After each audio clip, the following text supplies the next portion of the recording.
Halo Sobat Cosplanner, di video kali ini saya akan membahas bagaimana caranya Anda bisa melakukan investasi di dunia properti kos.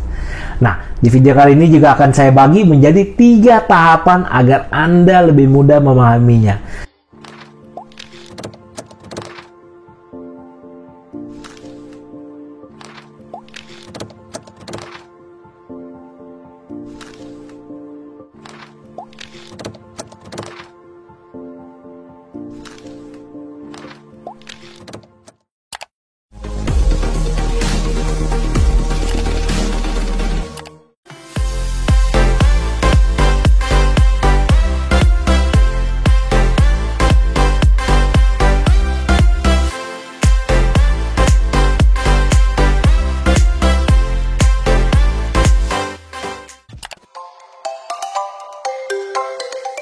Halo Sobat Cosplanner, kembali lagi bersama saya Iwan Chandrianto di channel Business Cost.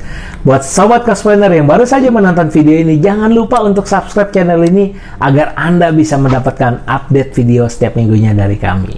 Halo Sobat Cosplanner, di video kali ini saya akan membahas bagaimana caranya Anda bisa melakukan investasi di dunia properti kos. Nah, di video kali ini juga akan saya bagi menjadi 3 tahapan agar Anda lebih mudah memahaminya. Kita akan langsung masuk saja. Anda mungkin seringkali memiliki penghasilan yang sangat besar ataupun banyak. Tetapi pada akhir bulan ataupun di suatu ketika setelah 3 tahun, 5 tahun, Anda mengecek rekening Anda, ternyata rekening Anda tidak ada saldo rekeningnya. Nah, kenapa sih hal ini bisa terjadi? Langkah pertama yang perlu Anda lakukan sebelum Anda memulai investasi properti kos adalah Anda memahami basic dari finansial terlebih dahulu, yaitu Anda harus menyisihkan uang yang Anda dapatkan baru menghabiskannya. Jangan sampai Anda menghabiskannya dulu baru ada sisanya Anda sisihkan. Karena seringkali waktu kita hangout sama teman, kita jadinya lupa. Kita akhirnya rem finansial blong. Dalam arti adalah, aduh saya kalau pergi sama si A, nanti saya akan jajan 1 juta rupiah saja.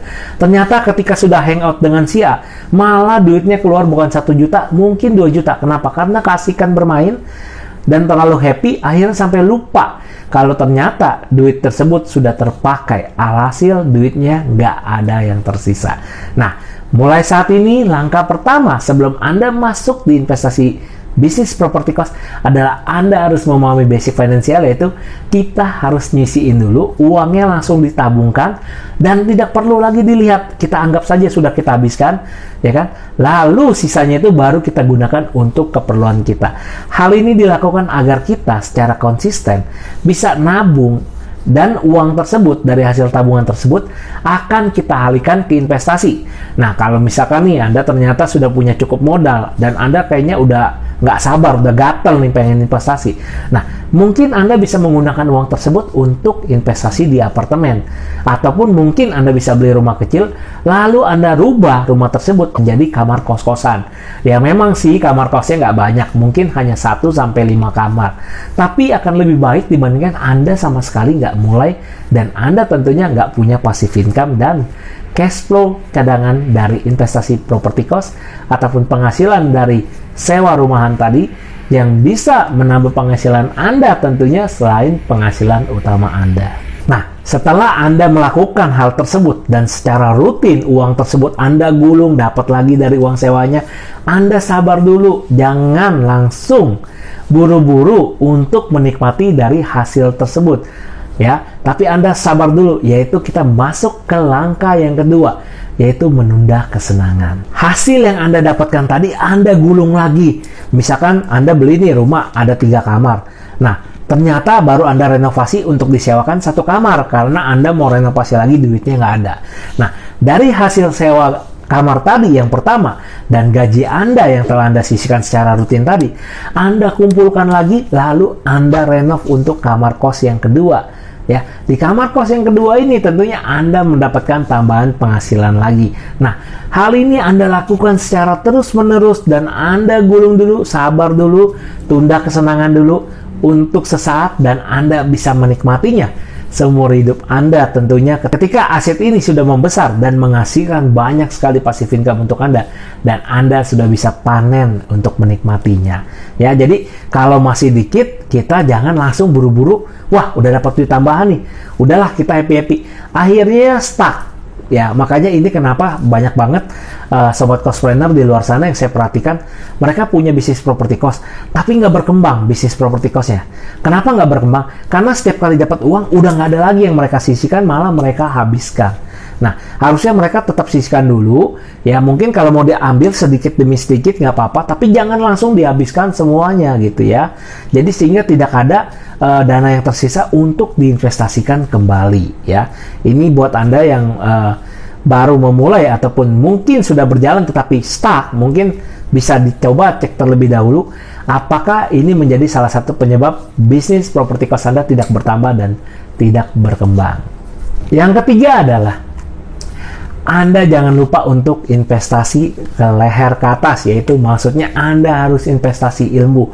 Nah, jika Anda ingin masuk di dunia property cost, tentunya Anda harus investasi ilmu di bisnis property cost. Sehingga Anda bisa mendapatkan ilmu dan tentunya bisa Anda praktekkan agar Anda bisa memiliki investasi di bisnis property cost. Karena di bisnis property cost ini Anda harus memiliki beberapa ilmu, yaitu yang pertama adalah ilmu kita agar bisa melakukan transaksi jual beli property cost.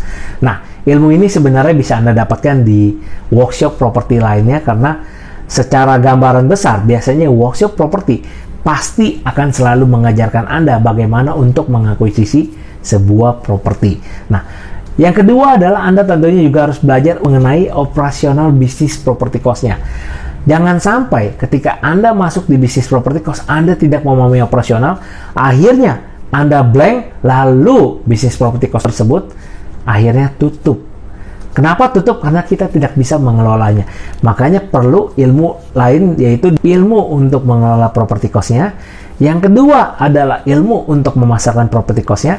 Yang ketiga adalah ilmu untuk membangun sebuah sistem agar bisa berjalan secara autopilot, sehingga Anda tidak perlu selalu standby di bisnis property cost Anda. Dan tentunya gedung property cost tersebut bisa memberikan penghasilan passive income kepada kita.